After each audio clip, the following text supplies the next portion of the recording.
বরবাদ তো ফুললি একদম বরবাদ করেই দিয়ে গেল। শাকিব খানের সাথে টক্কর দেওয়ার মতো এখনো ভাই কোনো নায়ক এই বাংলা ইন্ডাস্ট্রিতে জন্মায়নি।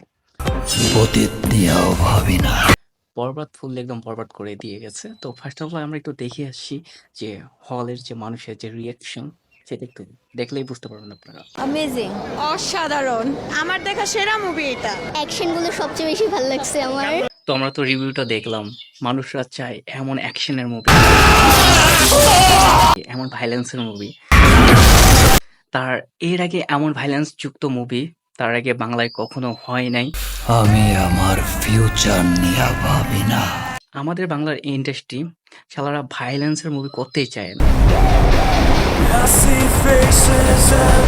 বাংলার মানুষ আর আগের মতো প্রেম কাহিনীর মুভি দেখতে চায় না। বাংলার মানুষ এখন চায় যে ভাইলেন্স যেন থাকে, অ্যাকশন যেন থাকে।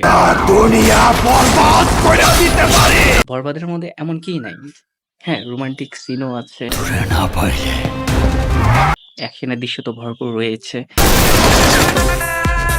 সেই সাথে কমেডিও রয়েছে। কিন্তু তো মুভির একটু শর্টকাট ভাবে একটু রিভিউ দেই। এক বাবার এক ছেলে, আরিয়ান মির্জা অর্থাৎ শাকিব খান। শাকিব খানের নিত্যদিনের কাজ ড্রাগ নেওয়া। তিনি একজন ড্রাগ অ্যাডিক্টেড ড্রাগ অ্যাডিক্টেড এবং মারামারি করেন। তো সেরকম ক্ষেত্রে কিন্তু মেয়েদের নাচানাচিও করাই থাকেন। অর্থাৎ বুঝতেই তো পারছো গাইস তোমরা। সে তারপর ইতিকা পালের প্রেমে পড়ে যায়।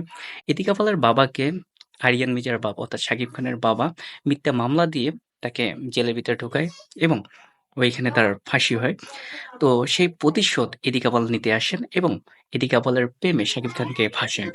শাকিব খান ইদিকা পালের প্রেমে এতটাই মুগ্ধ হয় যে ইদিকা পালের জন্য শাকিব খান তার বাবাকেও পর্যন্ত মারতে পারে। আশা করি আপনাদের সবার অনেক ভালো লাগবে।